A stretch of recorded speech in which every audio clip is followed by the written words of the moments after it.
Fala galera, tudo bem? Galera, professor Marcelo Bora aqui, o seu professor de exatas, hoje fazendo com você uma Super Mega Power Blaster revisão de física para o Enem. Galera, primeiro recado importante, eu vou deixar na descrição do vídeo, no final do vídeo e num card que vai aparecer aqui para você depois, uma outra revisão que eu fiz, que lá, numa revisão total de 4 vídeos, em que eu fiz cerca de 50 exercícios para você, tá? Eu peguei e dividi em 4 vídeos, episódio 1, episódio 2, episódio 3, parte 1, episódio 3, parte 2. Esse vídeo aqui eu vou fazer uma breve discussão para você, para dar uma clareada na sua memória, para dar uma treinada bacaninha, mas para você fazer uma revisão completa bacana mesmo, acessa a minha revisão, que vai estar na descrição do vídeo, vai estar no final do vídeo e vai estar no card aqui para você daqui a pouco, tá bom? Bom, esse vídeo, como eu fiz em forma de estreia, eu vou estar aí do lado, discutindo, tirando dúvidas e conversando com você bacaninha, tá legal? Muito bem, galera, então nesse meu primeiro episódio, episódio 1 da Super Revisão Enem, eu vou discutir com você conceitos da ótica geométrica e conceitos da ondulatória, galera, tá? Vamos focar, vamos lá, muita fé e determinação, vamos focar na prova do Enem, tá aí na nossa porta e a gente vai detonar, a gente vai muito bem, legal? Muito bem, galera, princípios da ótica geométrica. Ótica geométrica, gente, estudamos espelhos, por exemplo, espelho plano, espelho côncavo, espelho convexo.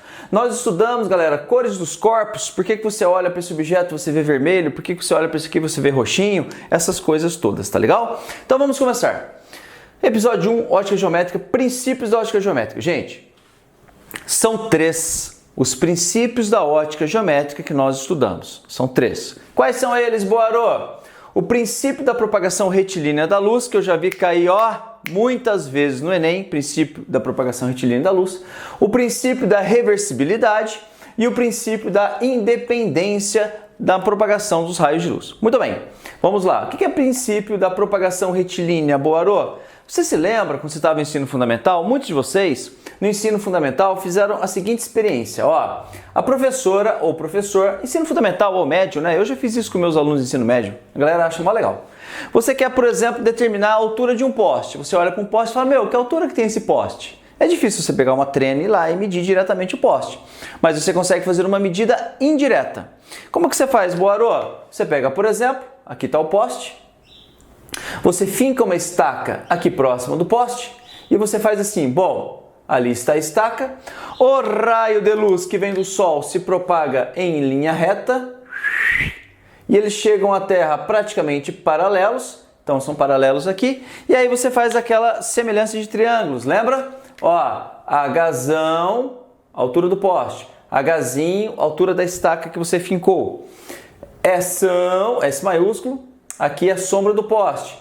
E S, o S minúsculo, é a sombra da estaca. Como é que fica então, Boarô? Hzão por Hzinho é igual. Hzão por Hzinho é igual a São por Sinho. Pronto.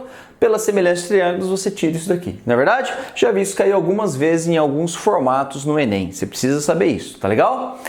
E o princípio da reversibilidade, Boarô, o que é isso? O princípio da reversibilidade dos raios de luz é quando você olha para um espelho plano, por exemplo, que você consegue, ao olhar para o espelho plano, você consegue ver alguma pessoa, a pessoa, ao olhar para o espelho plano, ela consegue ver você. Veja só, eu vou colocar aqui o espelho e vou olhar para a filmadora. Veja só, eu estou olhando aqui para a filmadora. Se eu estou olhando para a filmadora, então, eu estou olhando a filmadora, você que está na posição da filmadora está conseguindo me ver, entendeu? Princípio da reversibilidade dos raios de luz.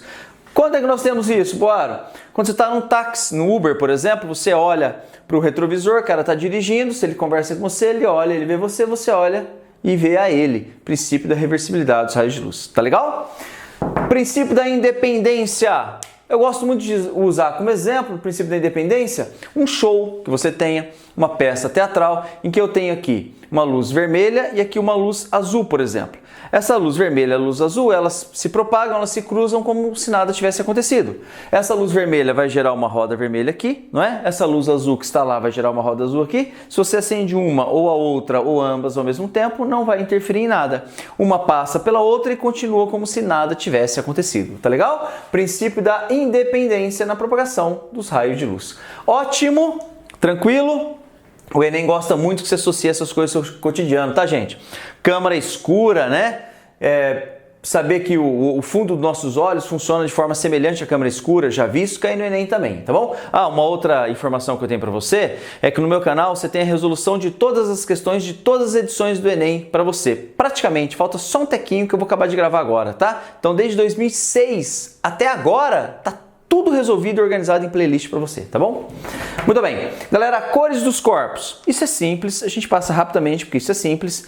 Olha só, por que esse canetão aqui é vermelho, Boarô? Esse canetão é vermelho porque a luz que vem daqui, ó, do meu estúdio de gravação, é a luz branca, a luz que contém todas as cores. Incide aqui, isso aqui absorve tudo e manda para você só o vermelho. Entendeu como é que funciona? Absorve tudo e manda para você só o vermelho, por isso que isso é vermelho. Isso aqui, ele é roxinho assim, ó, violeta, vou chamar de violeta, ok? Porque ele absorve tudo e manda para você só o violeta. Então olha só, se eu trocasse essas lâmpadas por uma lâmpada vermelha, quando eu coloco esse cara aqui, você vai continuar vendo vermelho. Só que ao colocar esse cara aqui, esse cara absorve todas as cores e mandaria de volta para você só o violeta. Só que se eu troquei as lâmpadas por uma lâmpada vermelha, não tem mais o violeta para ele mandar para você. Então você vai ver isso preto, exatamente, meus queridos, tá bom?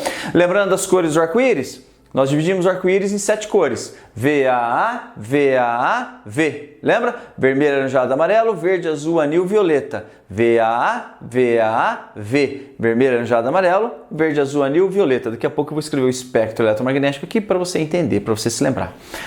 Tá bom, meus queridos? Cores dos corpos é isso. Camiseta branca, vem todas as cores, bate, reflete tudo. Por isso que é agradável você andar com uma camiseta branca para você fazer algum exercício físico, caminhar no parque ou qualquer coisa, né? Porque ele reflete todas as cores. Camiseta preta, o preto absorve todas as cores. Então aqui, ó, a luz que sai dali, incide aqui, absorve tudo. Por isso que esse objeto fica mais quente do que um objeto branco, tá? Porque ele absorve todas as cores. Minha querida, meu querido, ótimo, né? Os conceitos básicos de ótica geométrica, muito tranquilo. Outra coisa que eu já vi cair no Enem também por exemplo, se eu estou olhando um objeto ali, ou esse objeto aqui, né, por exemplo, por que eu consigo ver? Porque a luz sai do objeto, sai das fontes, incide aqui no objeto, sai do objeto e vem até os seus olhos, né?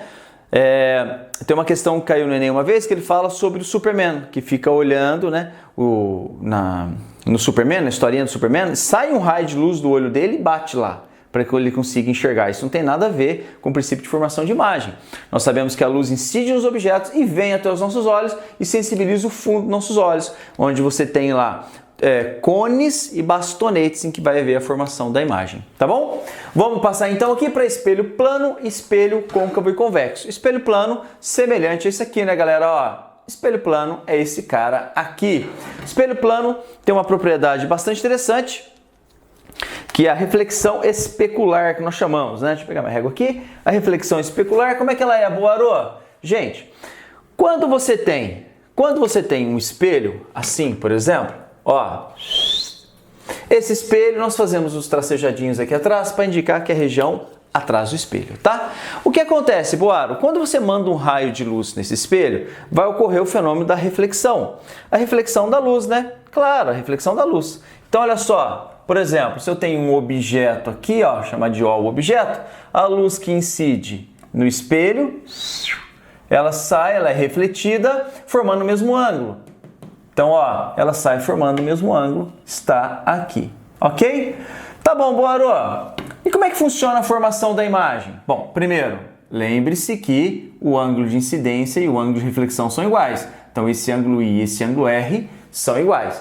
Tá, Boarô, mas como é que funciona a formação da imagem? Como é que funciona o que o observador vai ver? Boarô, imagine que eu tenho um observador aqui, ó. Esse aqui é um olhinho, então eu tenho um observador ali, tá bom? Então vou escrever para você, ó. Observador. Eu, você, a minha filmadora. Se eu tenho um observador ali, como é que esse cara vai ver? Gente, lembrando que o nosso cérebro interpreta que a luz caminha em linha reta. Então, para nós, a luz caminhou em linha reta. Então, ó, aqui está o Olinha, né? Ou o I, vou chamar de I, tá? O Olinha ou o I, que é a imagem daquele objeto ali de cima. Lembrando que a imagem está sempre na perpendicular que passa pelo plano do espelho e a mesma distância. Então, olha só, se eu chamo aqui de D, por exemplo, a imagem aqui atrás estará também a D. O interessante é que não precisa necessariamente ter espelho aqui, ó. Não precisa ter espelho aqui não, tá? A formação da imagem ela vai ocorrer do mesmo jeito. Tudo bem? Ótimo. Lembramos? Lembramos? Muito bem, então ó, reforça você, quem chegou agora na estreia, quem está vendo o vídeo agora, reforça você que na descrição do vídeo eu vou deixar para você o link de uma revisão, uma mega revisão completa em que eu fiz 50 exercícios lá para você, tá? Aqui eu estou fazendo uma super revisão teórica para você ir pegando os assuntos, vai lá nessa revisão completa que está na descrição do vídeo, que vai aparecer no link daqui a pouco no card e no final do vídeo para você poder fazer o seu estudo completo. Gente, espelhos esféricos. Bora, o que é espelho esférico? Gente, o espelho esférico é o espelho côncavo e o espelho convexo, lembra? Esse cara aqui que eu peguei é um exemplo de espelho côncavo, ó. Lembra disso ou não? Côncavo, olha meu rosto ampliado aqui, ó, né? Lembrando que para espelho plano é facinho, a imagem formada só tem um tipo, ela é uma imagem virtual aqui, não é? Já para os espelhos esféricos, nós temos dois tipos de espelhos, tá? O espelho côncavo e o convexo. O espelho côncavo, nós podemos representá-lo assim, ó. Esse aqui é o espelho côncavo, ó. A face espelhada é a face interna do espelho côncavo. Já o espelho convexo, ó, fazer ele mais separadinho aqui. O espelho convexo, ele é assim. O espelho convexo tem a face externa espelhada. Então, ó, a luz ela vem daqui. Esse é o espelho convexo. Só uma dica para você. Convexo, convexo, espelho convexo. Tem gente que confunde, tá? Côncavo com convexo. Lembra que convexo, EX te lembra externo, tá? Externo. Ou seja, a face externa do espelho é a espelhada. O espelho convexo é aquele que você tem, por exemplo, sabe quando você entra num busão que tem um espelho ali? Que o motorista olha para poder ver se a pessoa está descendo, está subindo na porta para não ter problema, é um espelho convexo, tá? Numa farmácia que você vai pequena ou num mercadinho que tem só um atendente, ele coloca aquele espelho grandão lá para ele poder ter uma visão maior. O espelho convexo, a imagem fica reduzida, mas ele tem um campo de visão maior, tá bom? Já o espelho côncavo, qual é, Boaro, a aplicação de espelho côncavo? Ah, outro exemplo de espelho convexo é quando você vai sair na garagem, assim, de carro, que você usa o espelho para poder enxergar melhor. Outro exemplo é aquela bolinha que fica aqui em alguns carros que tem aquela bolinha, sabe? Que ele é um espelho convexo. Ele amplia o campo de visão e tem como desvantagem, digamos assim, que ele reduz a imagem.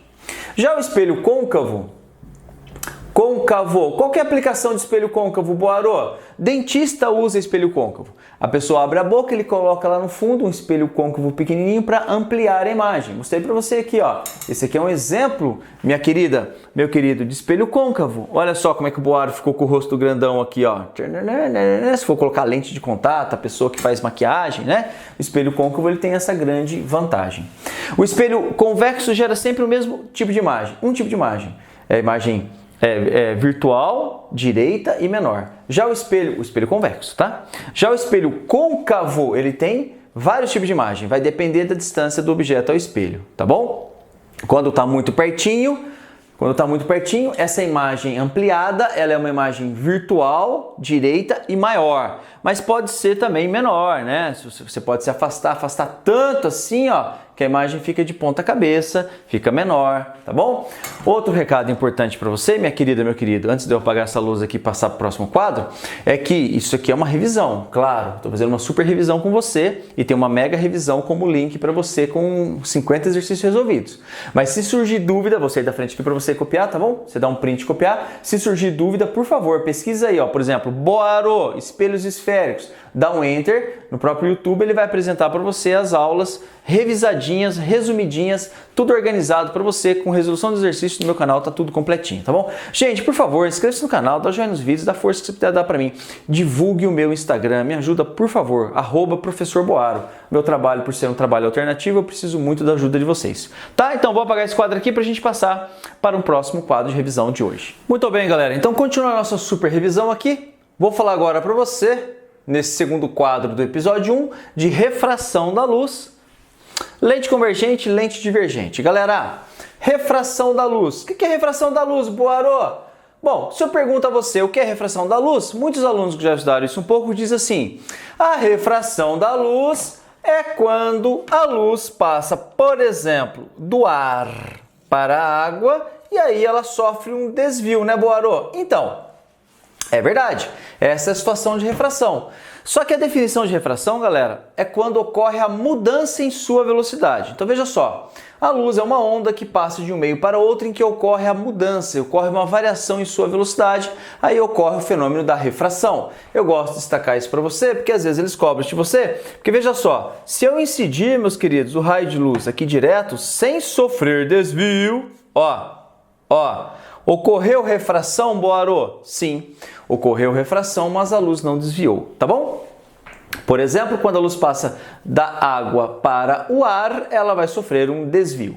Nós traçamos uma reta aqui chamada reta normal, que é a nossa referência, a reta normal.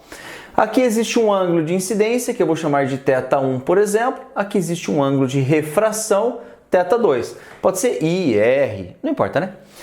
Galera, acontece que existe uma coisa chamada índice de refração. O que é índice de refração, Boarô? O índice de refração é uma relação entre a velocidade da luz no vácuo e a velocidade da luz no meio estudado, ou seja, a velocidade da luz no vácuo e a velocidade da luz naquele meio que você está estudando, tá bom? É o índice de refração do ar, índice de refração da água, índice de refração do vidro, por exemplo. Eu tenho duas lentes aqui que eu vou usar para mostrar para você, para falar para você de lentes esféricas, né? Uma lente convergente e uma lente divergente. Essas lentes possuem um índice de refração. A lente do meu óculos possui um índice de refração. E como é que a gente calcula isso? Você pega a velocidade da luz no vácuo, que é a referência. Qual é a velocidade da luz no vácuo? 3 vezes 10 a oitava metros por segundo. Essa é a velocidade da luz no vácuo, tá bom? Aproximadamente, né? E a velocidade da luz no meio estudado. Por exemplo, qual é o índice de refração do vidro? É a velocidade da luz no vácuo pela velocidade da luz no vidro. Qual é o índice de refração do ar? É a velocidade da luz no vácuo pela velocidade da luz no ar. Como a velocidade da luz no ar e a velocidade da luz no vácuo são muito próximas, a gente adota o índice de refração do ar aproximadamente igual a 1. Vou até escrever isso para você aqui, N do ar é aproximadamente 1 em quase todos os exercícios, tá bom? O N da água, por exemplo, o N da água é aproximadamente 4/3, tá? E aí vai depender de cada meio que ele passa para você.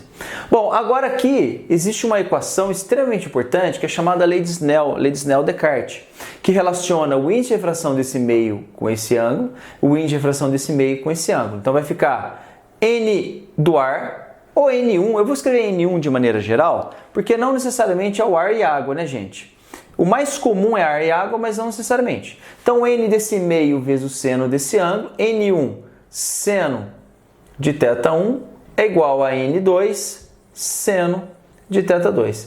N desse meio vezes o seno desse ângulo é igual a N desse meio vezes o seno desse ângulo, tá? Essa aqui é chamada lei de Snell e você precisa saber. Você sabe muito bem que o Enem não te dá as fórmulas, né? Muito bem. Gente, para quem está chegando agora, estou fazendo essa estreia, fazendo essa revisão para você. Eu preciso falar para você que na descrição do vídeo e no link que eu vou colocar aqui no card no final do vídeo, eu vou deixar um link para você de um vídeo que eu resolvi, galera. Na verdade, são 4 vídeos que passam mais de 5 horas, tá? Os 4 vídeos dão mais de 5 horas de vídeo resolvido para você, em que eu resolvi cerca de 50 exercícios para você lá, tá? Essa aula de hoje, desta semana, vai ser um apanhado teórico, mas eu tenho resolução de muitos exercícios, dezenas de exercícios para você. Fica para você ir pegar lá e estudar depois, melhor, tá bom? Lentes esféricas, Boarô, o que é isso? Galera, lentes esféricas. Essa aqui é uma lente convergente, tá? Lente convergente. E essa aqui é uma lente divergente. Lente convergente e lente divergente. Lembrando que a lente, eu posso fazer uma representação simplificada da lente convergente como sendo algo assim, uma retinha, para indicar que as bordas são finas. E a lente divergente, olha aqui, algo assim. Tá bom? Galera, a imagem a ser formada pelas lentes vai depender da distância dessa lente aqui, que é a lente convergente, vai depender da distância que você está do objeto, tá vendo? Aqui ela está funcionando como uma lupa. Inclusive isso aqui, nesse caso, está funcionando como um instrumento óptico, que é a lupa, tá bom? Então é uma lente de aumento, tá legal? Bom, agora o tipo de imagem formada vai depender da distância, gente. Se você tiver... Não sei se eu vou conseguir mostrar para você aqui fácil, mas dependendo da situação, você... apareceu aí, né? Você consegue perceber que a imagem é invertida? Meu canetão tá com a imagem invertida, tá vendo? Então, dependendo da distância que você está da lente, o objeto, você, o observador e tal, você consegue ver que a imagem, ela pode ser ter vários formatos, tá? A imagem ela pode ser maior, menor ou igual, ela pode ser direita ou invertida, pode ser real ou virtual. Para lentes convergentes. Já para essa lente aqui, meus queridos, minhas queridas, que é a lente de quem tem problema de miopia, usa essa lente, que é chamada de lente divergente. Para lente divergente existe apenas um tipo de imagem, que é essa daqui, ó, que é uma imagem virtual, direita e menor, tá? Essa é uma imagem virtual, direita e menor, ou seja, não é de ponta cabeça, é menor. Essa lente aqui é para quem tem problema de miopia, Boaro, por exemplo. Essa lente aqui é quem tem problema de hipermetropia ou presbiopia, que é chamada de vista cansada, né? As pessoas acima dos 40 anos de idade costumam usar essa lente aqui para poder enxergar melhor as coisas no seu óculos, tá bom? Minha querida, meu querido, então, sai aqui da frente, faz um pause, faz um print para nós passarmos para o outro quadro, que o outro quadro é sobre ondulatório, para nós terminarmos o episódio 1. Não se esqueça que sempre que você tiver dúvida de um assunto, eu quero entender melhor a lente convergente, Boaro, não sei direito. Pesquise no próprio YouTube, Boaro, lente convergente, dá um enter, vai aparecer minha aula, os exercícios que eu tenho resolvidos, tá? Eu faço tudo gratuito para vocês no YouTube. O meu conteúdo no YouTube está completo, tudo gratuito para vocês, tá legal? Então, vamos passar ao próximo quadro? Vamos lá? Muito bem, pessoal, continuando aqui, então vamos falar agora de ondulatória. Ó, primeira coisa importante, o Enem, ele adora a ondulatória, tá? Fique esperto que o Enem adora a ondulatória. Então nós vamos começar pelo início, claro, equação fundamental da ondulatória. Boaro, como é que funciona isso? Imagina que eu tenho uma corda, que eu estou gerando ondinhas aqui, ó. Essas ondinhas da corda. Essas ondinhas, a distância entre esses dois pontos aqui, essas duas cristas, nós chamamos de comprimento de onda lambda, tá? Esse cara aqui é o comprimento de onda lambda. Existe uma relação entre a velocidade com que a onda se propaga, a frequência da onda e o comprimento de onda, que é a equação fundamental da ondulatória, que eu vou escrever aqui para você, ó, que V é igual a lambda vezes F. Galera, você precisa saber, por favor, hein? V é igual a lambda vezes F, tá? O V é a velocidade com que a onda se propaga, o lambda é o tamanho da onda, é o comprimento da onda. E o F é a frequência com que essa onda oscila. Ó, a amplitude da onda é a distância do ponto médio ao ponto mais alto ou do ponto médio ao ponto mais baixo, tá bom? Tanto faz. Meu desenho aqui está um pouco fora de escala, mas é a mesma coisa, tá bom? Isso aqui é amplitude, isso aqui é o comprimento de onda. V igual a lambda vezes F, V igual a lambda vezes F. Muito bem. Então agora eu vou passar a falar para você do espectro eletromagnético. Gente, espectro eletromagnético eu já vi cair muitas vezes no Enem. Você tem uma ideia, um entendimento sobre o espectro eletromagnético, o que é frequência maior, o que é menor, das radiações, o que ela faz com a gente, essas coisas todas, tá bom? Então vamos revisar isso, extremamente importante, ok? Vamos lá. Galera, aqui no meio tem um intervalo que é chamada de luz visível. Vou escrever aqui para você, ó. Luz visível, ou simplesmente luz, tá legal? Bom, quais são as cores do visível, Boaro? Quais são as cores que a gente consegue enxergar? É o vermelho, eu vou escrever assim, ó, vermelho, alaranjado, vermelho, deixa eu pegar aqui outra cor, vermelho, alaranjado, amarelo, o verde, o azul, o anil e o violeta. Então, ó, aqui tem essas cores, eu vou marcar para você. É o famoso VAA, VAA-V. Vermelho, alaranjado, amarelo, verde, azul, anil, violeta. Não se esqueça disso, tá bom? VAA, VAA-V. Vermelho, eu tenho um alaranjado aqui, vou fazer também. Vermelho, alaranjado, amarelo, verde, azul, anil, violeta. Não que o Enem vai cobrar de você, galera, que você tenha decorado essa sequência e tal, mas o bom entendimento dela eu já vi cair mais de uma vez. Vermelho, alaranjado, amarelo, verde, azul, anil, violeta, que são as cores do arco-íris, né? Na verdade, o arco-íris tem infinitas cores, mas a gente divide em algumas cores de forma didática e estão elas aqui. Vermelho, alaranjado, amarelo, verde, azul, anil, violeta. Bom, antes do vermelho, tem o infravermelho. Então, aqui é o infravermelho, ó. Vai caber aqui, senhor? Eu vou escrever assim para você, ó. Ó, infravermelho.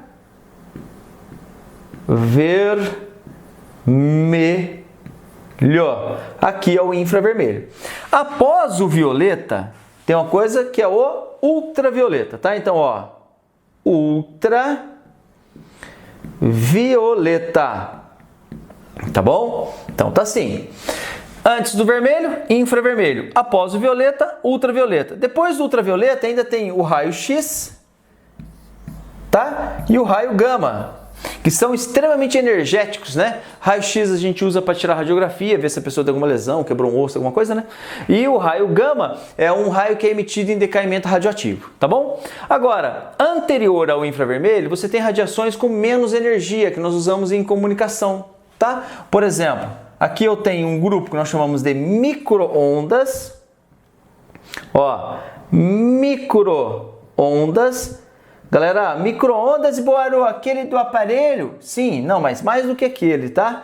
Algumas ondas utilizadas para comunicação, como por exemplo do celular, estão bem aqui no limite entre onda de rádio, TV e o início das micro-ondas. Micro-ondas usadas para você, por exemplo, existem telescópios de micro-ondas que ficam apontados para o universo, captando as ondas que vêm do espaço, para fazer uma leitura do espaço, tá? Micro-ondas. E aqui, rádio e TV.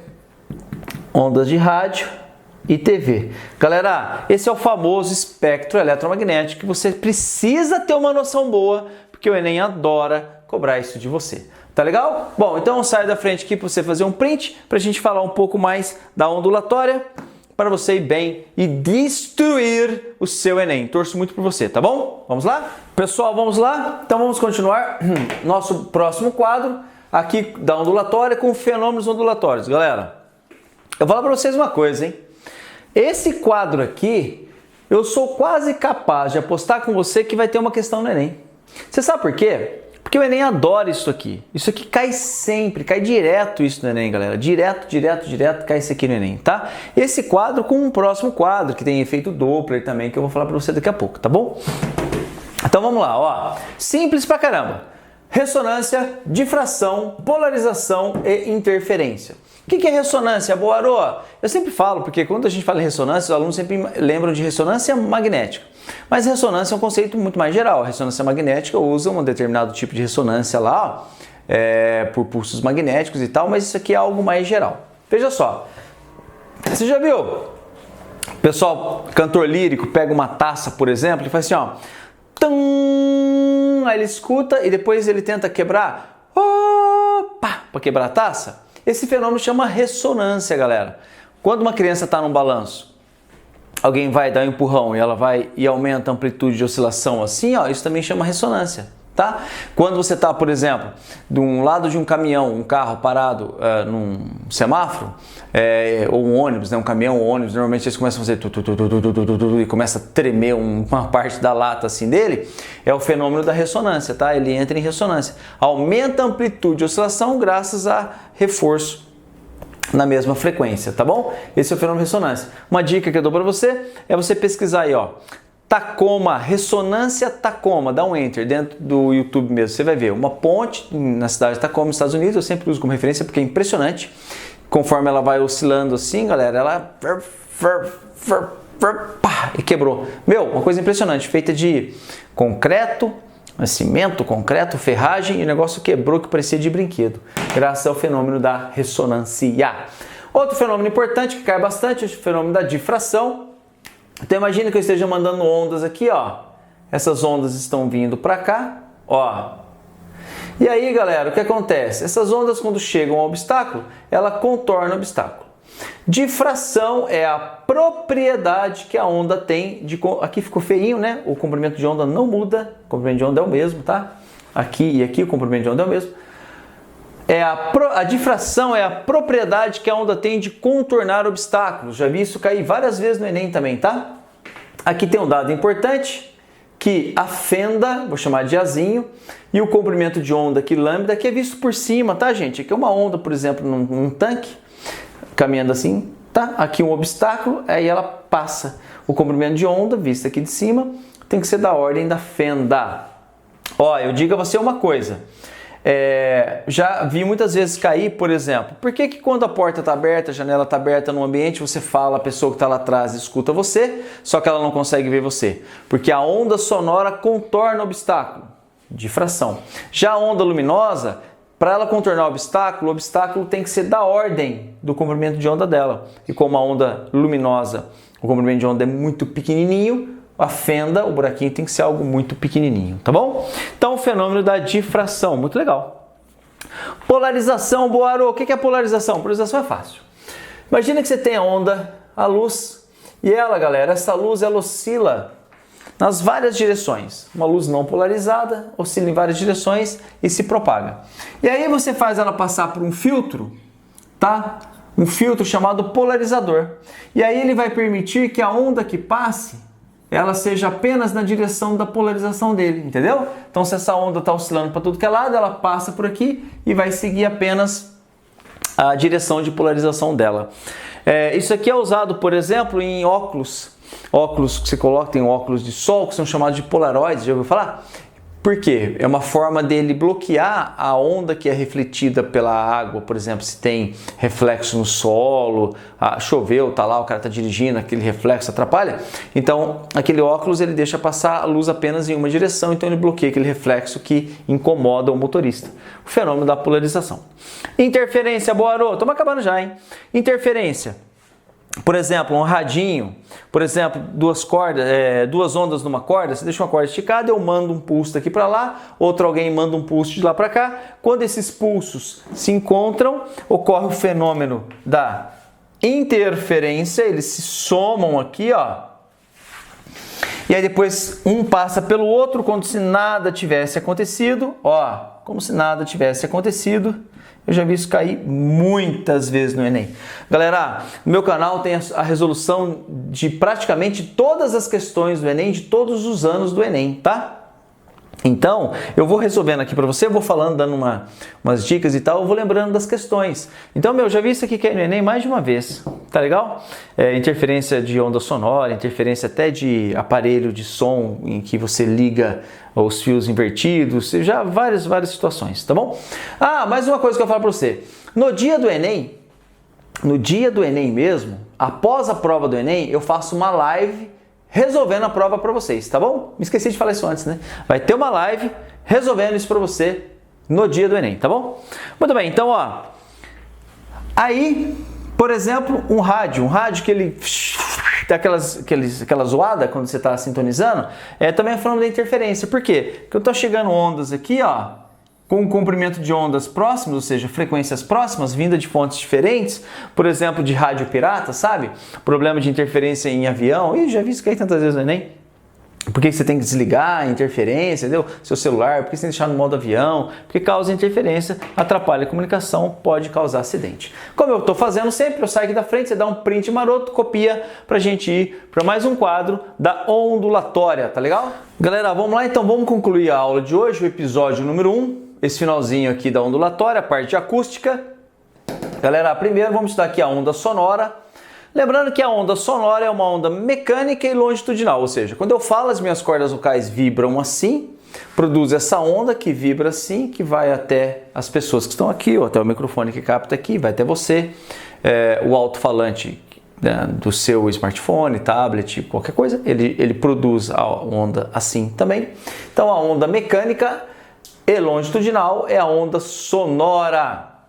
Galera, o som se propaga a uma velocidade V de aproximadamente 340 metros por segundo, tá bom? Depende da temperatura, mas próximo disso. Gente, lembrando, por favor, para quem chegou depois, me dá uma força, me ajuda a divulgar as minhas redes sociais. Como meu trabalho é alternativo, eu não tenho grana para ficar comprando publicação no Facebook, no Instagram. Sabia que a galera compra publicidade, por isso que eles têm 200 mil seguidores, 300 mil seguidores, muito eles vão comprando publicidade. Como não tem grana, me ajuda a divulgar, por favor, @ProfessorBoaro, divulgue, me siga no Instagram e me ajuda a divulgar, tá bom? Galera, vamos lá, continuando. Timbre, altura e intensidade, efeito Doppler, acabamos o episódio número 1. O que é o timbre, Boaro? O timbre, a altura e a intensidade são três características, galera, que nos permitem diferenciar um som do outro, tá? O timbre está associado ao formato. Lembrando que eu tenho tudo isso no meu canal. Você tá na dúvida? Escreve aí pra você ver, ó. Timbre, Boaro, timbre, dá um enter pra você ver. Aparece a minha aula bacaninha que eu demonstro até utilizando aparelhos para você. Então o timbre, galera, tá associado ao formato. Um diapasão é uma coisa assim, ó. Já uma flauta, por exemplo, é uma coisa assim, ó. Isso varia de instrumento para instrumento, tá? Depende daquele conjunto de ondas que é enviado para você. É o formato da onda que te possibilita diferenciar um som do outro, mesmo sendo a mesma nota musical. Se você está de costas, o cara toca uma nota no violão, tom, tom, tom, o cara toca no piano, tom, tom, tom. Se for a mesma nota musical, você consegue diferenciar por conta do timbre. Tá bom? A altura do som está associada à frequência. Um som alto é um som agudo, um som baixo é um som grave. Minha dica é, lembra, meu querido, do baixo, do contrabaixo, tom, tom, tom, tom, tom, aquele instrumento que tem aquele som grave, né? Baixo e contrabaixo. E a intensidade sonora, gente. A intensidade sonora está associada à energia pela área. É a potência pela área, a energia pelo tempo pela área. Mas uma coisa extremamente importante que você precisa saber é o nível de intensidade sonora, que é esse cara aqui, ó. O nível de intensidade sonora, o N, é definido como sendo 10 vezes o logaritmo de I por I0, em que o I é a intensidade do som e o I0 é a intensidade de referência, a intensidade padrão. O I0 é 10 a menos 12 watts por metro quadrado para uma frequência de referência que é 1000 Hz. Tá bom? Lembrando que o ser humano é capaz de ouvir uma frequência que vai de quanto a quanto, Boarô? Nós escutamos uma frequência que vai de 20 Hz a 20.000 Hz. Esse é o intervalo que nós conseguimos ouvir, tá bom? O intervalo que a gente consegue produzir a voz humana vai de 50 Hz aproximadamente a 3.500 Hz, tá? Então isso aqui é o que nós conseguimos ouvir, esse intervalo que nós conseguimos produzir com a voz. Claro que no assovio, na minha aula eu explico isso em detalhes, você consegue frequências maiores do que você consegue falar, tá legal? Muito bem, por fim, para concluir a aula de hoje, efeito Doppler. O que é efeito Doppler, Boarô? Lembra? Meu, o Enem ama de paixão, eles são apaixonados pelo efeito Doppler, já vi cair, ó. Efeito Doppler, galera, é essa mudança na frequência do som graças ao deslocamento da fonte ou do observador ou dos dois, um deslocamento relativo. Quando você tem uma fonte que emite um som, eu não vou conseguir fazer isso perfeitinho, né, gente? Mas a ideia é essa, ó. Fazer aqui na mão perfeitinho, mas a onda ela sai certinho para todos os lados. Já quando a fonte está se deslocando, aí já não, galera, ó. Se a fonte está se deslocando, ela vai comprimindo, digamos assim, as ondas na direção que ela está se deslocando e espaçando as ondas para trás. Por isso que quem está à frente, quando você está numa ambulância, quando passa por você. Porque se você está parado aqui, a onda está chegando para você, como ele está se deslocando, essas ondas elas vão chegar com uma frequência maior. Quando a fonte passa por você, ela chega, ó, numa frequência menor para ir se afastando de você. Bastante da hora isso aqui, né? Efeito Doppler. O Enem ama de paixão. Teve um ano, uns 3 anos atrás, teve um ano que o Enem cobrou 2 questões na mesma prova. Cobrou o efeito Doppler, tá bom? Como eu sempre faço, saio da frente aqui, dá um print aqui, parará. Então, galera, eu preciso reforçar com você 2 coisas. Ó, após a prova do Enem, vai ter uma transmissão ao vivo aqui do Boarô resolvendo a prova para você, tá legal? Primeiro. Segundo, no meu canal tá tudo completo. Surgiu dúvida, você quer ver completinho? Vai no canal, você pega Boarô, efeito Doppler. Pá, lá vai aparecer para você.